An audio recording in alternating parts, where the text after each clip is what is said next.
NDA கூட்டணியில ஒரு பெரிய ஸ்லீப்பர் செல்ல இறக்கி விட்டுருக்கு திமுக. சாதாரணமான ஆள்லாம் இல்லப்பா. பயங்கர ஷார்ப்பான ஆளு. இன்னும் சொல்லப் போனா, திமுக சைடுல இருந்து திமுக ஜெயிக்கணும்னு திமுகவுக்காக வேலை பார்க்குறாங்க பாத்தீங்களா? அவிங்க மேல கூட அந்த அளவுக்கு நம்பிக்கை இல்லையா?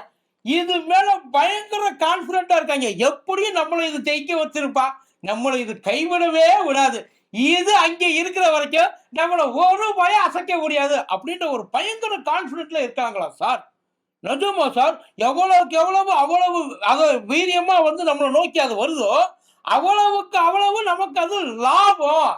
அதனால செல்லத்த பத்திரமா பார்த்துக்கங்கடா அப்படின்னு சொல்லாம சொல்லிட்டு போயிருக்காங்க. யாரு தெரியுமா அந்த ஸ்பையி? இல்ல அங்க இருந்துகிட்டு வேலை பார்க்குற ஆளு. கேட்டா ஆடி போயிருவீங்க சார். அது வேற யாரும் இல்ல. நம்மளோட அந்த பிரச்சார பைசல் இருக்குல்ல, ஐயா மோடி திமுகவோட பிரச்சார பைசல் ஐயா மோடியத்தான் நம்பி எங்களுக்குள்ள உட்கார வச்சிருக்காங்களாம்.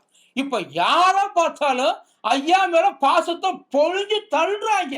ஏன் தெரியுமா? எப்படி தள்ள ஏன்றதை விடுங்க. எப்படி தள்ளுறாங்க தெரியுமா? இந்த வேலன்னு வந்துட்டா வெள்ளக்காரன் ஒரு படம் இருக்குல்ல, அதுல சூரிய பார்த்து புஷ்பா புருஷனாமா நீ சொல்றது இல்லையா ராசா, தேவையில்லாம உன்னைய போய் இப்படி அடிச்சிட்டேன் அப்படின்னு அவளை பார்த்து பயங்கரமா வந்து கொலாவு வாயில்ல அந்த அளவுக்கு கொலாவுன்னு கொலாவுறாங்க. ஐயா மேல ஒரு தனி பிரியமே இப்ப இருக்கு திமுக சைடுல இருந்து. அது ஏன் அப்படின்றத இப்ப பார்க்க போறோம். பார்த்துருவோமா?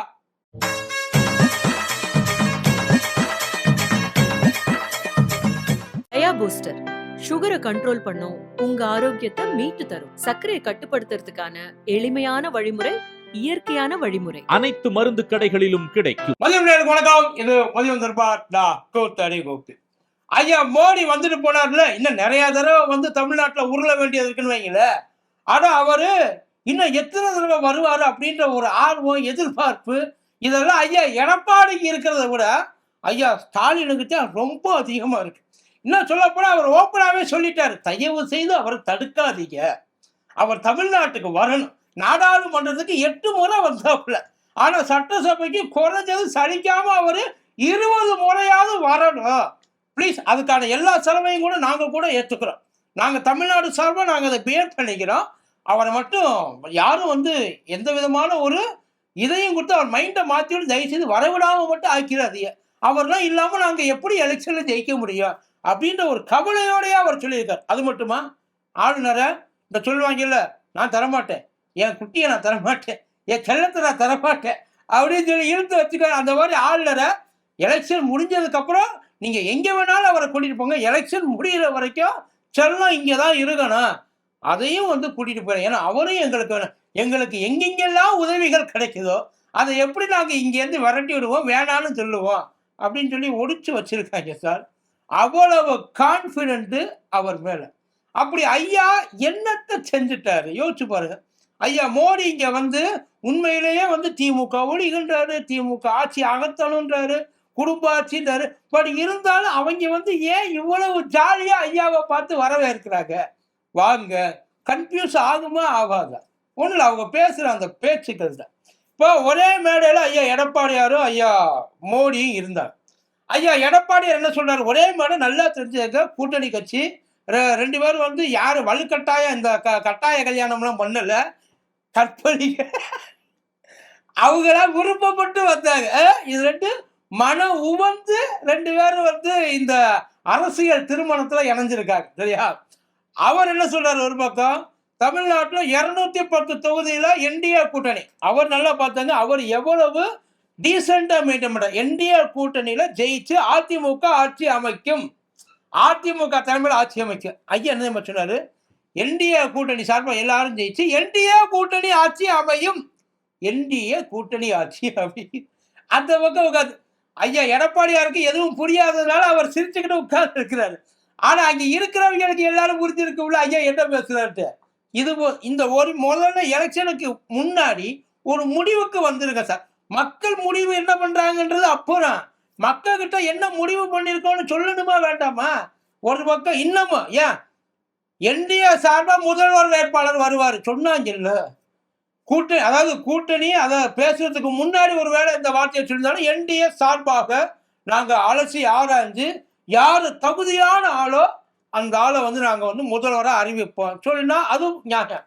கூட்டணி எல்லாம் பேசி முடிச்சதுக்கு அப்புறம் என்டிஆர் சார்பாக ஒரு முதல்வர் வருவார். யாருங்க இவரா அப்படின்னா, சீச்சி ஒரு முதல்வர் வருவார். அது இவரான்னு எனக்கு தெரியாது. பட் ஆனால் ஒரு நல்ல முதல்வர் வருவார். அவங்க சொல்லிட்டு போயிருக்காங்கப்பா. அதுக்கப்புறம் தான் கையில காலில் விழுந்து இப்படிலாம் பேசாதீங்க ராஜா. நீங்க இப்படி பேச பேச எனக்கு எல்லாம் இறங்கிக்கிட்டு இருக்கு. ஏதோ நான் அங்கே இங்கே இழுத்து பிடிச்சி வச்சிருக்கேன். நீ வந்து ஏதோ கடற்கரை விழாவுக்கு ரிப்பனை கட் பண்ற மாதிரி எல்லாத்தையும் கட் பண்ணிட்டு போய்கிட்டே இருக்க. தப்பு இல்லையா அப்படின்ற மாதிரி பேசி கீசி ஒரு வழியா வந்து கொண்டாந்து உள்ள வைக்கிறதுக்குள்ள போதும் போதும்னு ஆயிடுச்சுப்பா. இப்போ ஓரளவுக்கு கொஞ்சம் செட்டில் ஆகி உட்காந்து இன்னமும் அவங்க நல்லா தெரிஞ்சுங்க, ஐயா தான் செட்டில் ஆகி இருக்காரு. அங்க ஐயா இன்னும் செட்டில் அவர் சட்டிலாகவே தான் இருக்காப்புல. அப்புறம் இந்த இன்னொரு முக்கியமான ஒரு விஷயம், எல்லா இடத்துலையும் ஒர்க் அவுட் ஆன ஒரு விஷயம், இந்தியா முழுக்க தமிழ்நாட்டில் அவங்க தலையில இடியா இறங்கின ஒரு விஷயம் இந்த மத அரசியல். எப்ப திருப்பரங்குன்றத்துக்கு ஐயா போரே முடிவு பண்ணிட்டாரோ அப்பவே திமுக குசி ஆயிடுச்சு. ஐயா நல்லபடியா போயிட்டு வாங்கப்பா, ஏன் தடை சொல்ல. எப்பயுமே ஐயா மோடி வர்றப்ப எதிர்கட்சியா இருக்கிறப்ப நிறைய அந்த கருப்பு கொடியெல்லாம் காட்டுவாங்க தெரியுமா. ஏன் இப்ப அதெல்லாம் காட்டுறது இல்லை அப்படின்னு சொல்லி எல்லாரும் செம்ம காணல இருக்காங்க. நடிக்கிறியா? அப்ப அவர் எதிராக இருந்தாரு, இப்ப ஆதரவால இருக்காரு. அவர் வந்து பேசுறதுலாம் யாருக்காக பேசுறாருன்னு நினைச்சுக்கிட்டு இருக்கிய, அவங்களுக்காக பேசுறாருன்றா. அவர் எல்லா இடத்தையும் பேசுற மாதிரி ஒரே இதை வந்து உருட்டிக்கிட்டு நடக்கிறாப்புல. ஆனா இங்க உருட்டு வித்தியாசமா இருக்கணும்ன்றது இங்க இருக்கிறவங்களுக்கு தெரியும். சொன்னா கேட்க மாட்டேங்கிறாங்கப்பா. நாங்க தான் பெருசு, நாங்க இவ்வளவு இடத்துல இதை பண்ணியிருக்கோம், இதை எங்களுக்கு இங்க பண்ண முடியாதா, எப்படி ஆகணும் மட்டும் பாரு அப்படின்னு சொல்லி அதையே ஓட்டிக்கிட்டு இருக்காங்க. அதனால தான் இவங்க அத்தனை பேரும் ஓடி ஓடி போயிட்டு எங்கேயாவது ஒழிச்சுக்கிறாங்க பேசுறப்ப எல்லாம். இப்ப திருப்பரங்குன்றத்துக்கு போனார்ல, போனப்ப மலையில உட்கார்ந்துக்கிட்டு கண்ணீர் வடிகிறாரு. என்னன்ட்டு, என்னால உண்மையிலே அந்த அதான் போறது சாமி கும்பிட முருகன் நினைக்க, அங்கே தீபை ஏற்ற முடியலையே. ஒரு வேளை எப்படி சொல்லிக்கலாம், நான் இங்க வர்றதுக்கு முன்னாடி கனவுல முருகன் வந்தேன், வந்து கடந்து கதர்னா எனக்கு ஒரே இருட்டா இருக்கு தீபம் ஏத்தாம, நீங்களாச்சும் வந்து எனக்கு வந்து என் வாழ்க்கையில ஒரு விளக்கேற்றி வைங்க அப்படின்னு அவர் சொல்லி முருகன் சொன்னாருன்னு சொல்லியிருந்தா கூட பரவாயில்ல, அதையாவது ஏத்துக்கலாம். ஆனா இந்த தீபம் ஏத்த முடியலன்னு இறந்து போனார்ல ஒருத்தர், அவர் பேர் என்னன்னு கேட்டு பாருங்க. அவர் அவங்களுக்குள்ளேயே வச்சு கேட்டுக்கலாம், அவர் பேர் என்னன்னு கேட்டு பாருங்க, தெரியாது, சொல்லி இருக்க மாட்டாங்க. ஒருத்தர் செத்து போயிட்டார், ஒருத்தர் தான் செத்து போயிட்டார். ரொம்ப கவலையா இருக்கு. என்ன கவலையா இருந்திருக்கு சொல்லுங்க. இவ்வளவு தூரம் முயற்சி பண்ணியும் நம்மளால வந்து ஒரு கலவரம் கூட முழுசா பண்ண முடியலையே. இப்படி எல்லாம் இருந்தா நம்ம எப்படி வந்து இந்த எலெக்ஷன் இங்க ஜெயிக்கிறது, நம்ம எப்படி தமிழ்நாட்டில் பொழப்பு ஓட்டுறது, அந்த கவலையா? இல்ல சார் உங்களுக்கு அவ்வளவு கவலை இருந்தா நேரில் போய் அவரை பார்த்துருக்கலாம்ல. ஒரு பேட்டி கேட்க நேரில் போய் அவரை பார்த்துருக்க வேண்டியதானே, ஏன் பார்க்கல? என்ன சொல்லியிருக்கலாம் ஒரு மனுஷன்? எது கவலையா முதல்ல இருந்திருக்கணும் உங்களுக்கு? 8 வருஷமா எய்ம்ஸ் கட்டிக்கிட்டு இருக்காங்க, இன்னமும் கட்டிக்கிட்டு இருக்காங்க. அதை பத்தி கவலை? கோயம்புத்தூர் மதுரை மெட்ரோ தமிழ்நாடே கேட்டுச்சு, தமிழ்நாடே கேட்டுச்சு. ஏப்பா சரி ரைட், இவங்க தப்பு பண்ணிட்டாங்க ஒரு பேச்சுக்கு, இவங்க தப்பே பண்ணட்டும்பா, இதெல்லாம் தப்பு, சரி பண்ணி கொண்டு வா, உடனே அப்ரூவ் பண்றேன். அதைத்தானே சொல்லியிருக்கணும். உனக்கு எல்லாம் எதுக்கு மெட்ரோன்னு கேட்டுதானே லெட்டர் அனுப்பிச்சிய.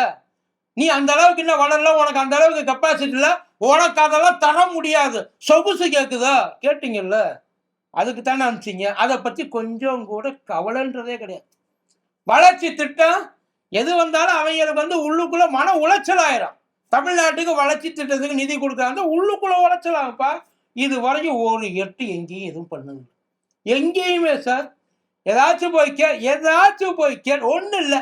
இங்க வந்து முருகன் கோயிலுக்கு அந்த அழுவுறல்ல, அழுவுறல்ல. வடநாட்டில் ஏதாச்சும் ஒரு முருகன் கோயில் கட்டிருப்பீங்கன்னு சொல்லுங்க. ஒரு முருகன் கோயில், இவ்வளவு தூரம் தெய்வ பக்தி, இந்து சாமி என்னென்னமோ சொல்றீங்கல்ல, இந்த சனாதனம், ஏன் அங்கே ஒரு முருகன் பேர் போட்டு ஒரு கோயிலை காமிய. முருகன், லாடு முருகன், சுப்பிரமணிய சாமியை தவிர உனக்கு ஒன்றும் வராதுல்ல. அவ்வளவுதான், ஸ்கந்தர், சுப்பிரமணிய சாமி, இப்படித்தான் போவாங்க. இங்க உட்கார்ந்து நீல கண்ணீர் அடிக்குது. இன்னும் நல்லா கேட்டுக்கங்க, முருகன் ரொம்ப மோசமானவ. மலையில யாரெல்லாம் வச்சு அரசியல் பண்ணணும்னு நினைக்கிறாங்களோ மனசாட்சியே இல்லாம பொறுமையா இருப்பான். ஆனா ஏதாச்சும் ஓவரா ஆயிடுச்சு அப்படின்னா வேலை எடுத்து வேலையை காட்ட ஆரம்பிச்சிருவேன். என்ன பண்ணுவேன்றது அவனுக்கே தெரியாது. அவனே வெறுப்புலதான் போயிட்டு மேலே ஏறி உட்கார்ந்து இருக்கிறான். ஒவ்வொரு மலையிலையும் குடும்பத்தோட இருந்தாலும் அவனுக்குன்னு சில கட்டுப்புலா இருக்கு. நான் நிம்மதியா இருக்கிற உங்களுக்கு என்னையா பிரச்சனை கேட்பான்ல. அந்த மாதிரி அரசியல் பண்ணணும்னு நினைச்சவங்களை எல்லாம் தட்டி போய் கொண்டு போய் என்னென்ன செய்யணும் அரசியல் பண்ணணும்னு நினைச்சவங்கள முருகனை வச்சு செஞ்சு விட்டுருக்காப்புல. நேரடி எஃபெக்ட் நிறையாவே இருக்கும். உங்க நல்லதுக்காக சொல்றேன். எவனோ ஒருத்தன் உங்களை பிளான் போட்டு இறக்கி விட்டுருக்காங்க. எவனோ வேண்டாத வந்தா உங்களுக்கு இதை ஒரு பெரிய ப்ராஜெக்டா பின் பண்ணி உங்களை கொண்டு போய் உள்ளுக்குள்ள ஃபிட் பண்ணியிருக்கான். தயவு செய்து ஏமாந்துடாதீங்க. போனோமா மலையை சாமி கும்பிட்டோமா வந்தோமா, அதோட கலவரத்தை கிளப்பிடுறதுக்கு இப்படி கடந்து அலையிறீங்க. இதெல்லாம் தான் அவங்க ரொம்ப எதிர்பார்ப்போட இருக்கிறாங்க. 4000 கோடிக்கு அடிக்கல் நாட்டியிருக்காராம். 4000 கோடிக்கு. ஏன்டா அந்த கல் 4000 கோடி எப்போ பார்த்தாலும் கல்லை கொண்டாந்து இவ்வளோ திட்டம் இவ்வளோ அந்த கல்லுக்கு மட்டும்தான் அவ்வளோ ஃபேமஸா என்ன? அந்த கல்லையாவது கொடுக்குறாங்க கிட்ட கிடைக்கவே மாட்டேன். அப்படி எங்கே இருந்தாப்பா அந்த கல் எடுத்து கொண்டாந்து தெரியும் அந்த 4000 கோடிக்கு? இது வரைக்கும் என்ன தமிழ்நாட்டுக்கு கொண்டாந்து அதை கேள்வி கேட்டால் ஒரு பையன் இது வரைக்கும் பதில் சொல்ல மாட்டேன். கேட்டால் அப்படியே இந்த பக்கம் திரும்பிடுவாங்க. இவங்க ஒழுங்காக வேலை செய்யலை.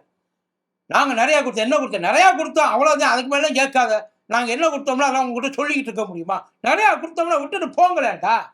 அப்படித்தான் அதான் இங்கே இருக்கிறவங்கள ஆளணுன்ற ஆசை, தமிழ்நாட்டை ஆளணுன்ற ஆசை மட்டும் இருக்கு. ஆனால் வாயிலேருந்து தமிழ் வாழ்க, தமிழ் வெல்க, தமிழ்நாடு வெல்லட்டும் சொல்லு பார்ப்போம்.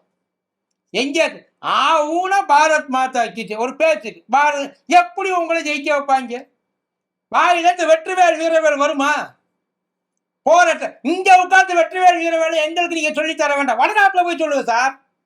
அங்கே முருகன் ஒருத்தர் இருக்காரு, தமிழ்நாடுன்னு ஒன்று இருக்கு, தமிழர்கள் பயங்கரமா இருக்கிறாங்க. உங்களை எல்லாம் ஈஸியா ஏமாற்ற முடிஞ்ச எங்களால அவங்களை ஏமாற்ற முடியல. அதுக்கு காரணம் அங்க இருக்கிற கடவுள், அங்க இருக்கிற வழிமுறை, கலாச்சாரம், பண்பாடு எல்லாம். வெற்றிவேல் வீரவேல் சொல்லுங்க, அங்கே போய் சொல்லுங்க பார்ப்போம். இங்க உட்காந்து எங்க கிட்ட கத்திக்கிட்டு இருக்க அப்படின்னு அவங்க கேட்குறாங்க சார். நான் கேட்கல, எல்லாரும் கேட்குறாங்க.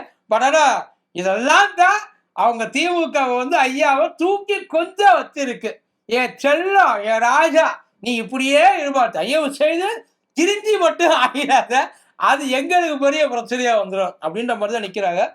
இன்னும் நிறையா இருக்கு. ஐயா எத்தனையோ முறை வரப்போறாரு. ஐயாவுக்கு பட்டு கம்பளம் விரிச்சு ஐயாவை பத்திரமா பார்த்து எல்லா இடத்துக்கும் கூட்டி போயிட்டு மனசுல உள்ளதெல்லாம் கொட்டி தீர்த்துட்டு இன்னும் கொஞ்சம் ஏற்றி கொடுத்துட்டு பத்திரமா திருப்பி அனுப்ப. அப்பத்தான் நம்ம ஐயா போற வரைக்கும் பேசாதீங்கப்பான்னு வேற சும்மா சொல்லியிருக்காரு. ஐயாவை பற்றி தப்பாலாம் பேசாது, அவர் என்ன நம்ம பேசணுமோ பேசட்டும், அதுக்கப்புறம் அதை பற்றி நம்ம பேசிக்கோ அப்படின்ட்டு இருக்காங்க. ஐயாவை வேத்த ஆளாலாம் பார்க்கல, அவங்கள ஒருத்தர அவங்க பார்க்குறாங்க. ஐயா எப்படின்னு தெரியல, பார்ப்போம். நன்றி.